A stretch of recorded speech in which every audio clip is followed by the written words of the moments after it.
आप लोग अच्छे होंगे।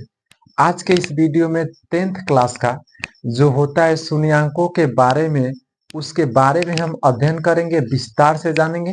तो चलिए इस क्लास को करते हैं स्टार्ट। देखिए हेडिंग दीजिएगा, द्विघात बहुपद के शून्यांकों और गुणांकों के बीच संबंध, relation between the zero and the coefficient of A polynomial. English में कहेंगे, मगर इसके बारे में आप अध्ययन करेंगे और इसमें क्या क्या सूत्र होता है, क्या क्या कैसे कैसे होता है, उसको हम जानेंगे। तो चलिए इसे हम करते हैं स्टार्ट।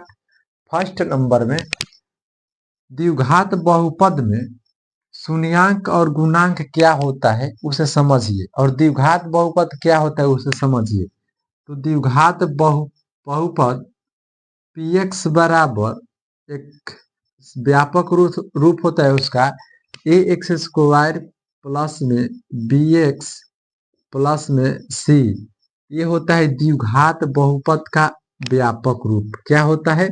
ये व्यापक रूप है, व्यापक रूप है जिसे इंग्लिश में स्टैंडर्ड फॉर्म कहते हैं। ये व्यापक रूप है क्या चीज का? द्विघात बहुपद का।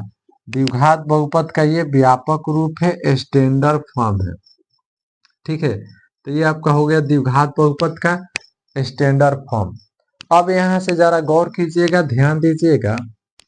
ए बी सी ये आपका वास्तविक संख्या हो जाएगा, जहां वहां पर आप लिख लीजिएगा, जहां ए बी सी क्या है? वास्तविक संख्या है।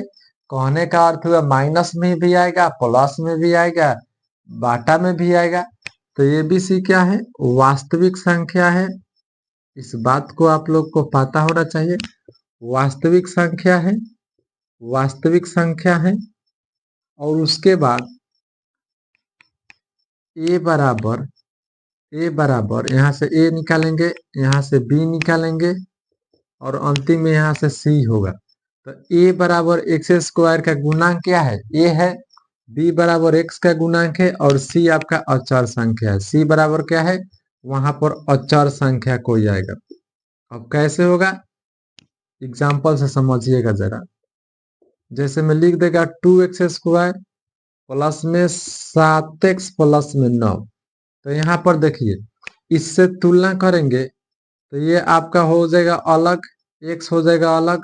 तो यहाँ से देखिए x बगल में जो है इसका a का मान कहलाता है, तो x² के बगल में a का मान। तो a बराबर यहाँ पर 2 दिख रहा है, कोमा x के बगल में b मान होता है, x के बगल में b, तो b बराबर यहाँ पर 7 दिख रहा है, और c तो अचर संख्या होता है, तो c बराबर यहाँ पर 9 हो गया। तो द्विघात बहुपद में एबीसी मानों को पहचानना जरूरी होता है। ठीक है, तो a बराबर 2, b बराबर 7, c बराबर 9 हो गया। सेम उसी प्रकार अगर हम बोल दे 4x² माइनस में 7x प्लस में 8, इसमें एबीसी का मान, तो यहाँ पर लिखेंगे a बराबर ये हो गया a का मान, b बराबर में चिन्ह के साथ लिखा जाता है तो -7, और c बराबर में आपका हो गया 8। तो एबीसी का मान यदि आप पहचानना जान गए तो आगे की तरफ बढ़ते हैं। देखिए, द्विघात बहुपद के शून्यांक और गुणांक दो तरह से बनते हैं। कितने तरह से बनते हैं? दो तरह से बनते हैं। एक होता है अल्फा, और इसे कहते हैं बीटा। इसे ही को कहते हैं हम शून्यक। क्या कहते हैं? शून्यक। अल्फा और बीटा को ही शून्यक कहा जाता है।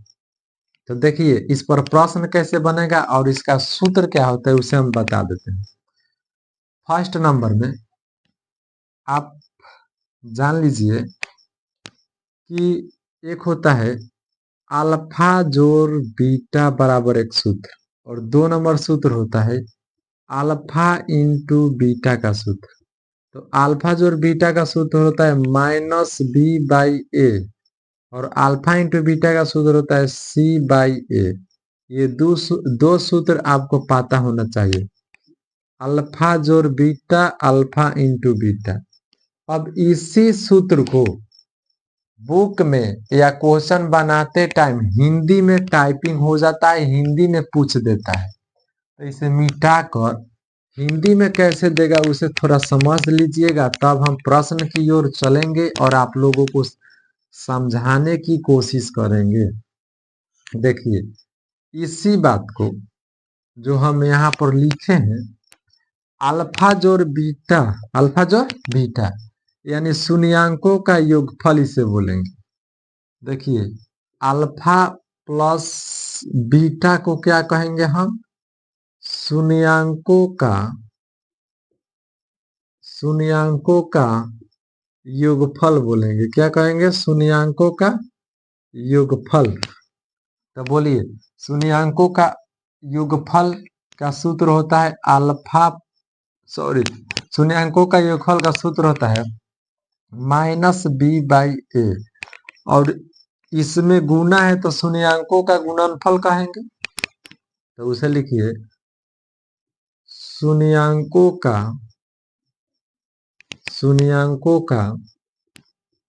गुणनफल। शून्यंकों का गुणनफल को दर्शाएंगे अल्फा इंटू बीटा से और इसे लिखेंगे c/a। क्या होता है? c/a होता है। तो दो सूत्र आप लोगों को पता होना चाहिए हिंदी में भी और इस रूप में भी। अब इस पर सूत्र क्या होगा? सूत्र तो हो गया। अब इस पर क्वेश्चन क्या हो जाएगा? जैसे में 2x² माइनस में हो जाएगा 4x और प्लस का 9 कहेगा कि शून्यंकों का योगफल बताएं अर्थात अल्फा जोड़ बीटा बराबर क्या होगा। ऐसे पूछेगा प्रश्न। ऐसे भी बोलेगा कि अल्फा इंटू बीटा क्या होगा। दो बात पूछेगा। तो पहले नंबर में जब ऐसा सवाल पूछेगा तो फर्स्ट नंबर में एबीसी का मान निकालेंगे यहाँ से। तो लिख दीजिएगा बनाते टाइम यहाँ ए का मान 2 हो जाएगा, बी का मान -4 हो जाएगा और सी का मान 9 हो जाएगा। एबीसी का मान पता चल गया। इसके बाद फर्स्ट नंबर में निकालना है अल्फा जोड़ बीटा। तो लिखेंगे अल्फा जोड़ बीटा और अल्फा जोड़ बीटा का सूत्र होता है -b/a। तो यहाँ पे लिखेंगे -b/a। बी का मान -4 है तो लिखेंगे -4 और सूत्र का माइनस और ए का मान 2 है तो लिख देंगे 2। a माइनस प्लस हो गया बटा 2 काट देंगे 2 बार। तो अल्फा जोड़ बीटा का मान आ गया 2। अब निकाल देंगे अल्फा इंटू बीटा c/a। तो केवल मान रखिए c का मान कितना है 9 और a का मान 2। तो 9/2 हो गया। तो शून्यंकों का गुणनफल और शून्यंकों का योगफल में यही जानेंगे। ये योगफल का हो गया है ये गुणनफल का हो गया। और इस टाइप से सवाल पूछता है आप लोग सवाल भी बना देंगे। अब देखिए एक और प्रश्न लेकर दिखा दे रहा हूं कैसे होगा। देखिए जैसे में 2 नंबर में x² -4x प्लस में 9 हो गया। सवाल करेगा अल्फा जोड़ बीटा बताएं, अल्फा इंटू बीटा बताएं। दो टाइप से पूछेगा। तो ऐसे कंडीशन में ए का मान बताइए। यहाँ पर कुछ नहीं है तो 1 लिख सकते हैं तो लिख देंगे 1। बी बराबर चिन्ह के साथ लिखिए -4 और सी बराबर कितना है 9। अल्फा जोड़ बीटा पहले तो लिखेंगे अल्फा जोड़ बीटा और अल्फा जोड़ बीटा का सूत्र होता है -b/a। -b/a लिख देंगे। b का मान -4 है तो लिखेंगे -4 और सूत्र का माइनस और बट्टा में a का मान कितना है 1। माइनस माइनस प्लस हो गया 4 में 1 से भाग देंगे 4 आएगा। अब अल्फा इंटू बीटा निकालना है तो सूत्र होता है c/a। c का मान कितना दिख रहा है 9 और a का मान 1 भाग देंगे 9 आएगा। हो गया आंसर। तो इस प्रकार से आप शून्यंकों का गुणनफल और योगफल के बारे में जान गए। इसके बाद हम एक्सरसाइज लेकर आने वाले हैं। चलिए फिर मिलते हैं अगले वीडियो में। Best of luck.